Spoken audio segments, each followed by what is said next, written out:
Okay, y'all.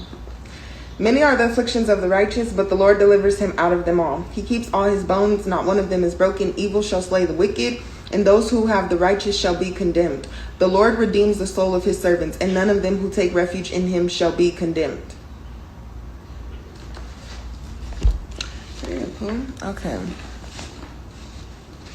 Let's get into it. Oh.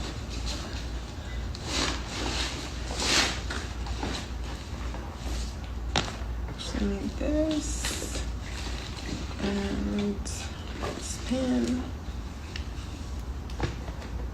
Yes. Okay, we're going to Genesis. And I think I was at 9 with y'all yesterday. Was that yesterday?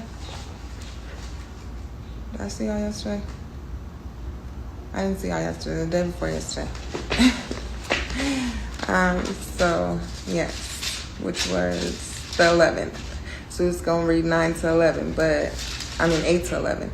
But now I'm going to read you guys 9 through 13. Okay, but let's get into it. This is Genesis chapter 9, 16, 8, 20, 9, 7, 9, 8, 10, 2, 17 can be significant. This is Genesis chapter 9. And God blessed Noah and his sons and said unto them, Be fruitful and multiply, replenish the earth, and the fear of you and the dread of you shall be upon every beast of the earth, and upon every fowl of the air, upon all that moveth upon the earth, and upon all the fishes of the sea. Into your hand are they delivered. Every morning thing that liveth shall be meat for you. Even as the green herb have I given you all things. But flesh with the life thereof, which is the blood thereof, shall ye not eat. Surely your blood of your lives will I require. At the hand of every beast will I require it. At the hand of man, and at the hand of every man's brother will I require the life of man. Whoso sheddeth man's blood, by man shall his blood be shed. For in the image of God made he man, and you be ye fruitful and multiply. Bring forth abundantly in the earth, and multiply therein. God spoke unto Noah and to his sons with him, saying, I behold, I establish my covenant with you, fly, go, and with your seed after you, with every living creature that is with you, of the fowl, of the cattle, of every beast of the earth with you, from all that go out of the ark to every beast of the earth. I will establish my covenant with you. Neither shall all flesh be cut off any more by the waters of a flood, neither shall there any more be a flood to destroy the earth. God said, This is a token of the covenant which I make between me and you and every living creature that is with you for perpetual generations. I do set my bow in the cloud, and it shall be for a token of a covenant between me and the earth. Hold on, y'all. Give me a second. 10:41 on the cookie. Okay. Genesis 9:7. And you be ye fruitful and multiply. Bring forth abundantly in the earth and multiply therein. God spoke unto Noah and to his sons with him, saying, And I, behold, I establish my covenant with you and with your seed after you, with every living creature that is with you, of the fowl, of the cattle, of every beast of the earth with you, from all that go out of the ark to every beast of the earth. I will establish my covenant with you. Neither shall all flesh be cut off any more by the waters of a flood, neither shall there be any more of a flood to destroy the earth. God said, There is the token of the covenant which I make between me and you and every living creature that is with you for perpetual generations. I do set my bow in the cloud, and it shall be for a token of a covenant between me and the earth. It shall come to pass, when I bring a cloud over the earth, that the bow should be seen in the cloud. I will remember my covenant, which is between me and you and every living creature of all flesh. The water shall no more become a flood to destroy all flesh. The bow shall be in the cloud. I will look upon it. I remember the everlasting covenant between God and every living creature of all flesh that is upon the earth. God said unto Noah, This is the token of the covenant which I have established between me and all flesh that is upon the earth. The sons of Noah that went forth of the ark were Shem, Ham, and Japheth. Ham is the father of Canaan. Those are the 3 sons of Noah, and of them was the whole earth overspread. Noah began to be a husbandman, and he planted a vineyard. He drank of the wine and was drunken, and he was uncovered within his tent. Ham, the father of Canaan, saw the nakedness of his father and told his 2 brethren without. Shem and Japheth took a garment, laid it upon both their shoulders, went backward, covered their nakedness of their father. Their faces were backward, and they saw not their father's nakedness. Noah woke from his wine and knew what his younger son had did unto him. He said, Cursed be Canaan, a servant of servants shall be unto his brethren. And he said, Blessed be the Lord God of Shem, and Canaan shall be his servant. God shall enlarge Japheth, and he shall dwell in the tents of Shem, and Canaan shall be his servant. And Noah lived after the flood 350 years, and all the days of Noah were 950 years, and he died. 10:44 on the casino. Okay. Chapter 10. Genesis.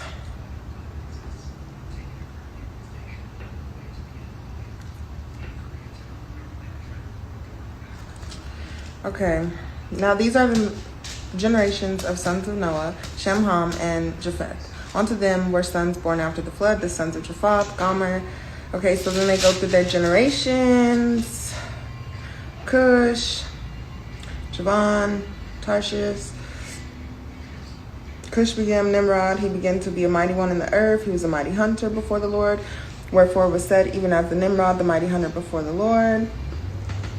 Then Mizraim, Nephthalim, those are them, the Canaanites, the Zemarite, the Hamathite, afterward were the family of the Canaanites spread abroad, Gomorrah, Admah, Zeboam, Lasha, their family after the tongues and the countries and their nations. Shem, also the father of the children of Eber, were the brothers of Japheth. The elder were even unto him children born. The children of Uz.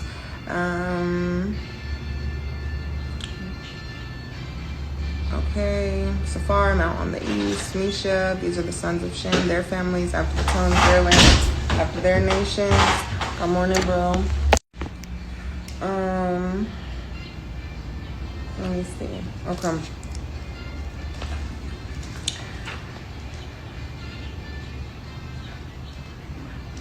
This is chapter 11. And the whole earth was of one language or one speech. It came to pass as they journeyed from the east that they found a plain of the land of Shinar, and they dwelt there. They said unto one another, go to, let us make buck, burn them thoroughly. And they had brick for stone. Oh, let us make brick, and they burned them thoroughly and had brick for stone, and slime, and they made for mortar. They said, go, let us build us a city, a tower whose top may reach unto heaven. Let us make us a name, lest we be scattered abroad of the face of the whole earth. The Lord came down to see the city and the tower which the children of men builded. The Lord said, behold, the people is one, they have all one language, and they begin to do. Now nothing will be restrained from them which they have imagined to do. Go to, let us go down there, confound their language, that they may not understand to one another's speech. So the Lord scattered them abroad from thence upon all the face of the earth. They left off to build the city. Therefore is the name of it called Babel, because the Lord did that there found the language of all the earth, and from thence did the Lord scatter them abroad upon the face of all the earth. These are the generations of Shem. Shem was 100 years old, begot. Okay, so then they reigned their generations. 18, 10, 3, 11, 3, 11, 4, 11, 22, 19 can be significant. Okay, he lived 100 years. He begot sons and daughters, all the way down to Terah, begot Abram, Norah. Haran begot Lot. Haran died before his father Terah in the land of his nativity in Ur and the Chaldeans. Abram, Norah took their wives. Abram's wife was Sarai, and the name of Norah's wife Milcah, the daughter of Haran, the father of Milcah, and the father of Ishka. Milcah and Ishka. Okay. Terah were 205 years, and Terah died in Haran. 20, 11, 23, 12, 7, 12, 8, 13, 9, 21 could be significant. Chapter 12, Genesis. Now the Lord said unto Abram, get thee out of thy country and from thy kindred, from thy father's house, unto a land that I will show thee.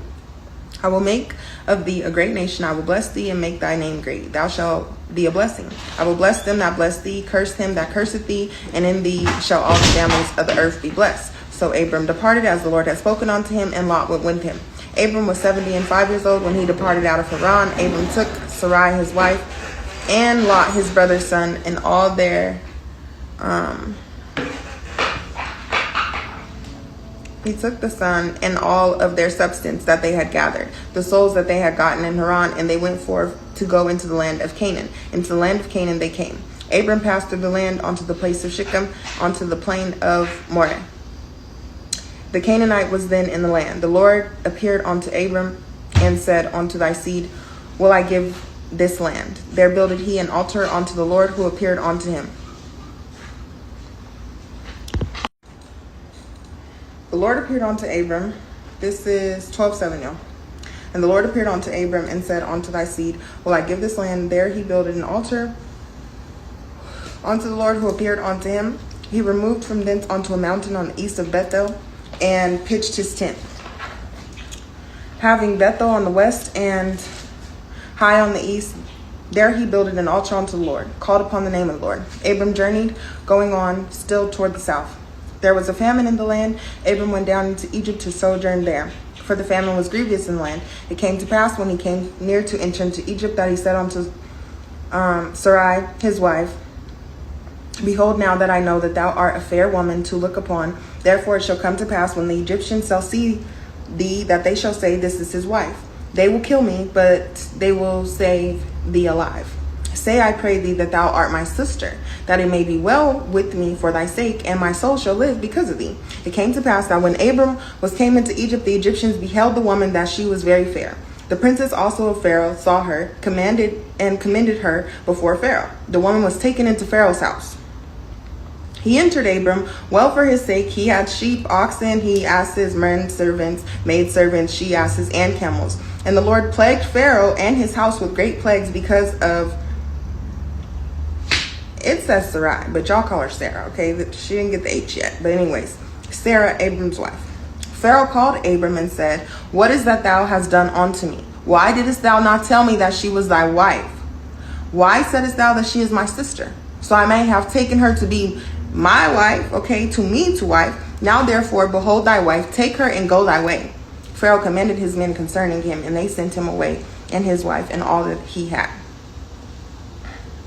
Chapter 13. Abram went up out of Egypt, he and his wife, and all that he had, and Lot with them, into the south. Abram was very rich in cattle and silver and in gold. He went unto his journeys from the south, even to Bethel, unto the place where he had his tent been at the beginning between Bethel and Hai, unto the place of the altar which he made there at the first, and there Abram called unto the name of the Lord. Lot also, which went into Abram, had flocks and herds and tents. The land was not able to bear them, that they might dwell together, for their substance was great, so that they could not dwell together. There was a strife between the herdmen of Abram's cattle and the herdmen of Lot's cattle. The Canaanite and the Perizzite dwelled then in the land. Abram said unto Lot, let there be no strife, I pray thee, between me and thee, and between my herdmen and thy herdmen, for we be brethren. Is not the whole land before thee? Separate thyself, I pray thee, from me. If thou wilt take thy left hand, then I will go to the right, and if thou depart to the right hand, then I will go to the left. Lot lifted up his eyes and beheld all the plain of the Jordan, that it was well watered everywhere before the Lord destroyed Sodom and Gomorrah, even as the garden of the Lord, like the land of Egypt, and thou comest unto Zoar. Then Lot chose him all the plain of the Jordan. Lot journeyed east, and they separated themselves the one from the other. Abram dwelled in the land of Canaan. Lot dwelled in the cities of the plain, pitched his tent toward Sodom. The men of Sodom were wicked and sinners before the Lord exceedingly.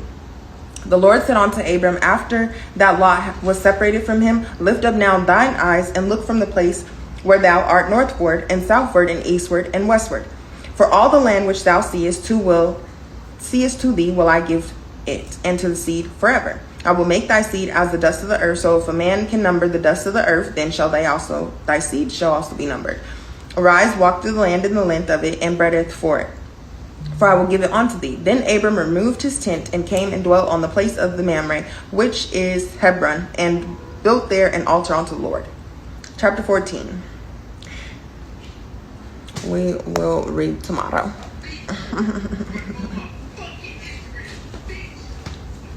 Okay. Tomorrow. I love ya. Tomorrow. Okay.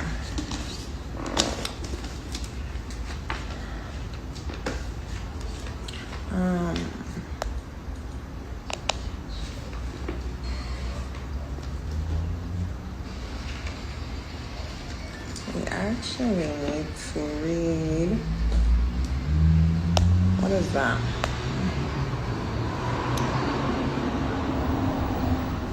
So it would be 40. Okay.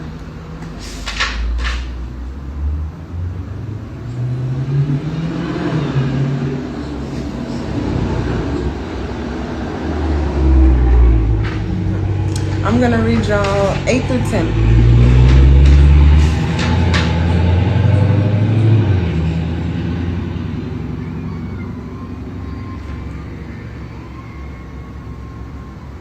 Maybe I should just read y'all 8 through 13.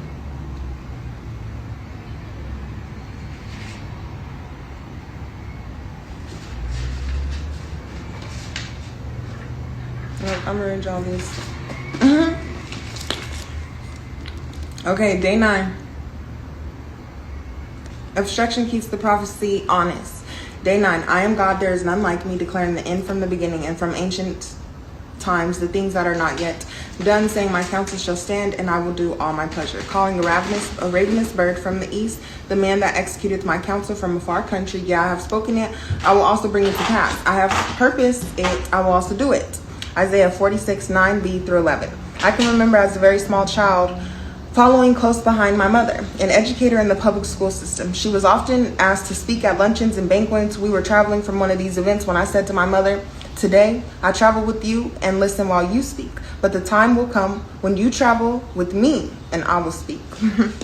What was strange with this prophetic utterance came from the mouth of a then devilish little 6-year-old who, though very precarious or precocious, was nevertheless an ordinary child who would one day have a supernatural encounter with God.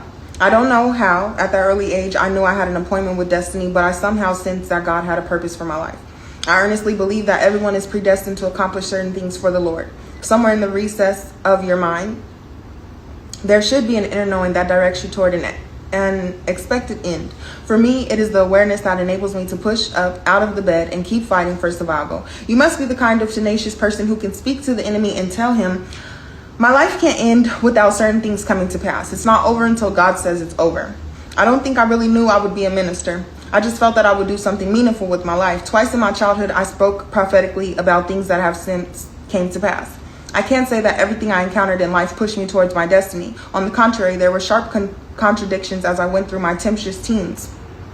Still, I had that inner knowing too deep to be explained. I want you to know that even if circumstances contradict purpose, purpose will always prevail. It is the opposition that clearly demonstrates to you that God is working. If the fulfillment of the prophecy was without obstruction, you would assume you had merely received serendipity. However, when all indicators say it is impossible and it still occurs, then you know God has done it again. If the fulfillment of the prophecy was without obstruction, you would have assumed you had merely received serendipity. That's so freaking crazy, G, because my homegirl, y'all, because we about to get into tarot. So 11:04 on the Clizzy. If you in the video this long, baby, this is for you, okay? My homegirl, she's more spiritual than religion based. Like, she believe in like higher power, but more so like the universe. She don't really like that, like Christians and us, we be so strict with God, and baby, every knee shall bow, every tongue, you know what I mean? So even me explaining to her, like, the fucked up thing about religion and God and being one of his children is that you say the others are not his children. And just like we was reading in the beginning, you know what I mean? Like, some believe that they will not perish because of the lack of knowledge, and my people will perish. You know what I mean? He sent his only. So, and then Mother Nature, like, why would she give a fuck about Charles when you don't give a fuck about hers? But anyways, that was not my point. My point was with the serendipity. That's her favorite word. But, and so it's funny because you receive serendipity. Now, y'all, she has burnt the Bible. Like, she don't believe in the man stuff, you know what I mean? Like, men talking, whatever. And she literally burnt the Bible and let me know, like, girl, your Paul is Pauline. Okay? It didn't say your Paul was Paul such and such, right? But then, y'all, won't he do it, baby, every time. Now, because of tarot and everything like that, like, baby, take the face off, take the name off, take the label off. It is what it is, baby. Is that not my man? Amen, child. Thank you, G. Thank you, Jesus. But what? Yes, y'all. So now it's like so beautiful because she had to take, like, God had to show her in her own ways. And that's what I be asking him, like, baby, he whooped